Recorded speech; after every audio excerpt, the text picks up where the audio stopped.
And welcome back. It is the Flow Friday Sports Show here on Flow FM. It's time to take a look at the North Central Netball League. And joining me on the line now is the president, Kylie Walsh, our new correspondent with all things North Central Netball. Good to be with you again, Kylie. How are you? Good, thank you. Good. Thanks for having me again. Well, there's plenty to get through, Kylie, after your big debut last week. So let's get into it. So we're talking about round 2 A-grade results. We'll talk first about Nullawil hosting St. Arnaud. How did this game go? Great. Actually, what a difference to the rounds with round 1 having umbrellas required to keep the rain off us, and then round 2 using umbrellas to keep us in shade. So it was certainly apples and pears with the difference in the weather between the 2 rounds. But Nullawil, I'm sure, wanted to hold their momentum from round 1, and they certainly did that with a 13-4 lead over St. Arnaud in the first quarter. I really want to mention the individual goaling haul of Gemma Fawcett. She shot 16 goals in the second quarter and a further 18 goals in the third. So it's an amazing effort from a goaler and certainly a challenge for the defenders. St. Arnaud attempted to stem the drive from Nullawil by making several positional changes throughout the court in the second half, but with no avail. And Nullawil were just too strong for St. Arnaud, winning 63-22. There we go, and you know you're in Australia in April when you've got umbrellas out one week for the rain and then to keep the sun out the other week. And we did get reports out of the Hume Netball League across the border as well that they had the same issues with the weather, just suddenly a bit of a hot sort of day, or not even that hot really, but just in the sort of mid to low 20s range. And when you haven't been playing winter sport for such a long period of time, it tends to have a bit of effect on the players, so a bit of an adjustment having to be made by a lot of senior netballers across the weekend with regards to our Flow FM network. Let's talk about Sea Lake Nandali in their game against Birchip Watcham. How did this one unfold? Well, Birchip Watcham looked a different team on court this week. They had strong drives onto the ball and connections balancing the court. Kiana Brooks and Jenna Angel's combination was forceful against the Tigers. Defenders of Maya and Jess Kova, who did make the 2 goalers earn every ball. But the 26-8 halftime lead had the Bulls confident going into the second half, despite that heat that you mentioned. Defensive pressure from Sabria Saylor and Maddie Marks and Gemma Ryan of the Bulls were able to dictate their opposition's movement and created additional work for the Tigers goalers. The Bulls team, I think, will take their confidence into round 3 this weekend over a win over the Tigers, 49-18. There we have it. Well, Charlton, they played Bort, and there's a big event on in Charlton actually this weekend. They've got their show and shine, Kylie. But how did they get on in the netball last weekend? Well, I thought the final score would have been a little bit closer than what it unfolded. It was terrific to see Claudia Lee back in the Navy to shoot with Kylie Walsh. On paper, the stats didn't give the results of the combination that you'd really usually anticipate.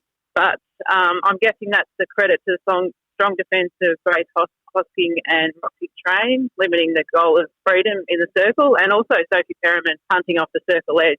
Bort had a steady haul of goals throughout each quarter, but Charlton appeared to find their rhythm in the final quarter with only a 2-goal deficit against Bort. But Bort had a strong lead throughout the game, and that allowed them to take the win over Charlton, 44-27. Finally, the last result from last weekend to talk about is Witchy Narraport. They hosted Wedderburn. So Jenna Allen's side, how did they get on? Well, I thought this was going to be a crack of a game, and it was. It would have been a great game to watch.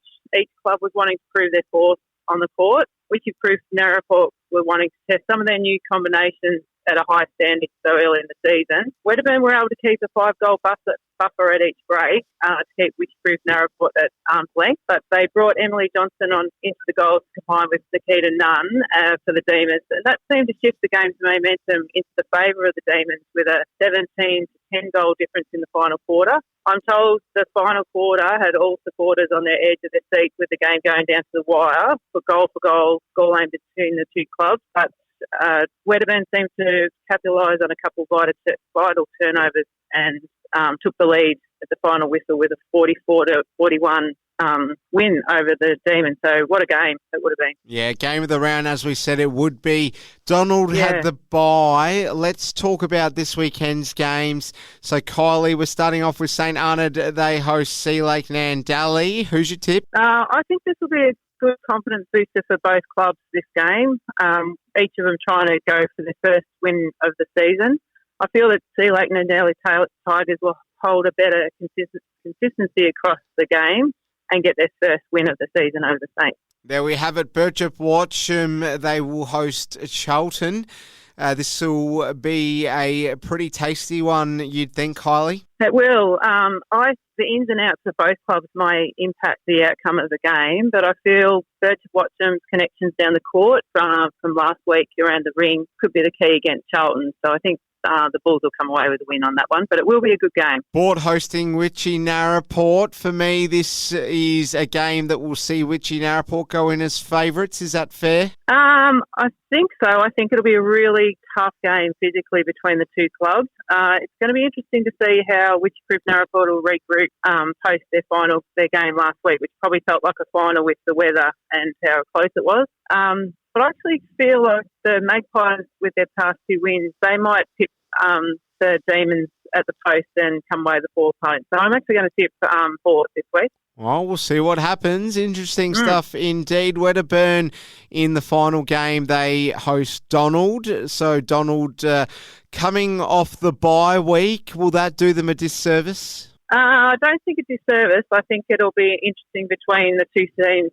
Both have continuity in their team with varying degrees. Wedderburn have their long-time family connection on the court, and Donald have a young combination who they've played with juniors together through juniors for a long time, and a couple of the club stewards are mixed in the bench. So I think Redbacks will hold their own against the young team, but it'll be a great experience for Donald up against the Redbacks this week. But Redbacks will come away with a win. There we go. Nullawil with the bye. Before we let you go, Kylie, you've got some updates for us as far as the junior side of things go.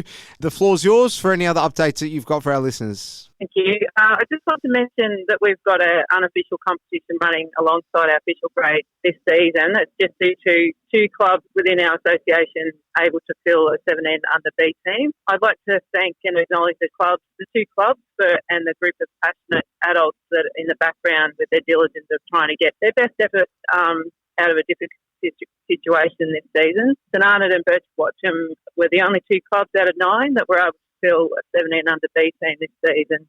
So both clubs are very fortunate to have such large numbers this season in the 17 under grade, and it's really unique to have such big numbers just within two clubs. So both clubs must be congratulated with their time to date that they've spent trying to come up with an unofficial competition to keep the players motivated and continue to play in our great sport. And we hope that they'll have a successful season with this competition, and our association is really going to support them along the way. Also, another positive for our junior competition is Charlton have been able to add another grade last weekend to the under 14 and under B competition. They were able to pull together another team, which is wonderful. So it's great for our association's future growth and the skill set of our juniors being able to play more games with their netball and their development. So it's wonderful in the juniors that we've still got that drive happening. Kylie Walsh is the president of the North Central Netball Association. Kylie, thanks so much for your time. Enjoy all the action this weekend, and we really appreciate your work here on Fly FM. All the best. Thank you very much.